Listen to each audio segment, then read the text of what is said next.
What is going on, folk? My name is NimbleThor, and welcome back to my mobile gaming quest, where I cover a new mobile game every single day from Monday till Friday. Now, today's game is called Aftermatch, and it's a brand new 3 vs 3 PvP shooter with a top-down perspective that actually reminded me quite a bit of Tactical, but it's just set in a different type of theme. This is a sci-fi theme, whereas Tactical was just more like traditional, realistic, battlefield-like warfare. We don't really see a whole bunch of these top-down perspective shooters on mobile, and so when I found this game, I just knew immediately that I wanted to share it with you guys because I think a good chunk of you are most likely going to enjoy it. Now, it's sadly not globally released just yet.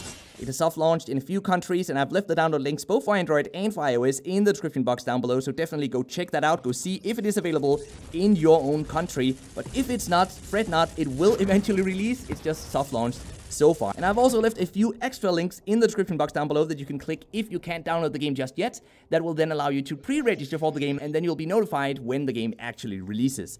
So as you guys can see here, we found a match. We're in the middle of it right now. There's 3 minutes left on the clock.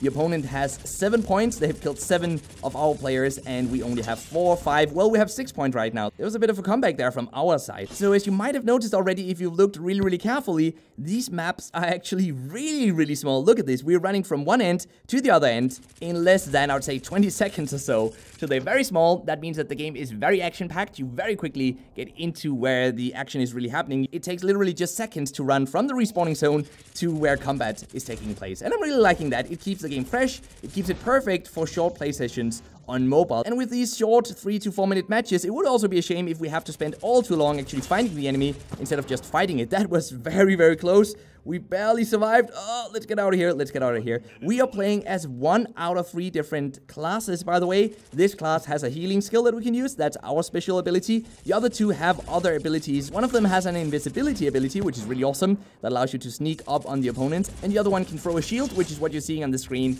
right now. That blue sphere is a shield that has been thrown by one of the opponents. So some sort of mix of those 3 different classes will be optimal when you're fighting the opponents. Now, sadly, there's no friend system in this game just yet, so you can't really play with your friends.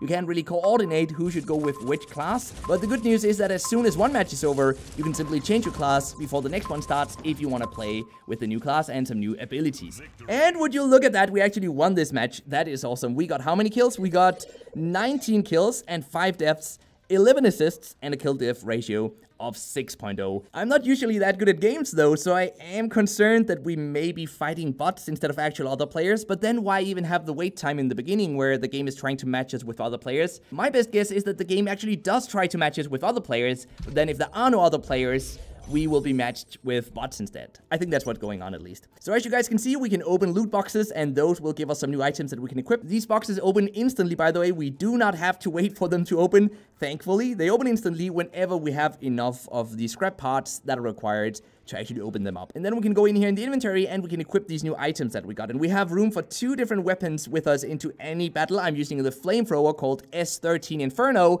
It's freaking awesome. It's so powerful, so I'm really liking that. But what we can then do is we can turn all the other weapons and all the other equipment that we don't need into scrap parts, and that will allow us to open up new loot boxes. So for example, right now we have 46 scrap parts. You can see that over here on the right side with the battle chest.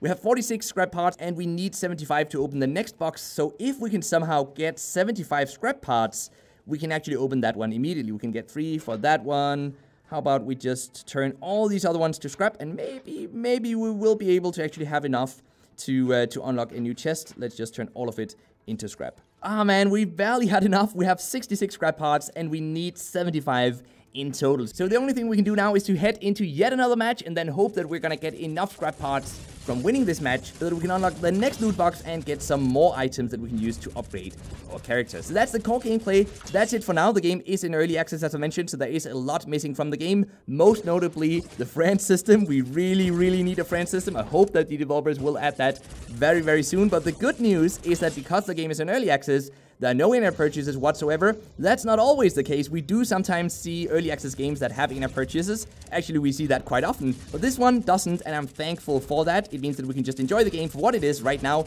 It may turn pay to win later on. We really do not know. We don't have any idea of really forecasting that whatsoever. I really hope that they will go the Armajet way of simply selling cosmetic items. That would be freaking awesome. I'm really hoping that's what they will do, but ultimately, the developers probably want to make money, and if they think they can make more money by selling pay-to-win stuff, they may go that route. I don't know the developer, so time will tell. But hopefully they will stick to simply selling cosmetics. We gotta be able to do this. Look at that. We have 11 kills. Oh, no, we're dying. Oh, we died. We threw that healing grenade a bit too slow. We gotta be more careful with that one. We have 12 kills right now, but the opponents are raking up points very, very quickly. Something I nearly forgot to mention is that the controls actually work surprisingly well in this game. We have a left side joystick and a right side trigger button that also functions as a joystick. So we can both move around and we can look around and aim with our gun. Some guns have to be released before they shoot, so you have to aim and then release and then it shoots. That goes for the bazooka that we have right here. For example, look at that. The rocket launcher. Oh, we're so close. We're so close to hitting that opponent, but we killed him anyway. But for this flamethrower that we're using most of the time, we simply have to aim at the enemy and then it will shoot automatically. So it changes a bit from weapon to weapon, but overall, the controls work really well. They didn't take me any time to get used to. I just immediately got it. As for the graphics, they don't have to be super fancy in a top-down perspective game. Obviously, they could be even better. And as for the map designs, they're nothing super fancy either, but they're absolutely passable. I just want to see more maps. I feel like we're playing the same maps over and over again, so I want to see more maps, I want to see a friend system, but if we see those two things and the developer doesn't ruin this game through in-app purchases and pay-to-win elements,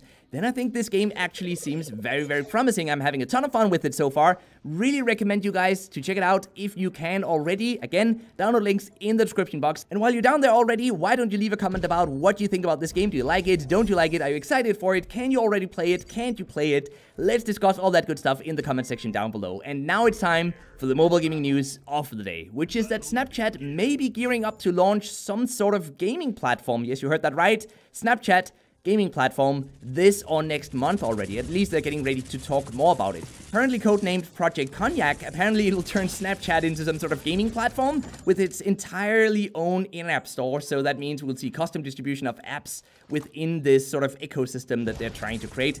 People are speculating that this move is an attempt at regaining popularity after Instagram kinda took over, leaving Snapchat in the dust, at least in terms of user growth and engagement on the platform. Will it work though? Going from a social media for instantly disappearing images, which is how I would kind of pitch Snapchat, to a gaming platform. Can they even do that? That seems like a pretty big jump, but who knows? Maybe this actually will give me a reason to finally install and sign up for Snapchat. But what are your thoughts on this though? Is it a good idea for Snapchat to launch a gaming platform like this? Do you already use Snapchat?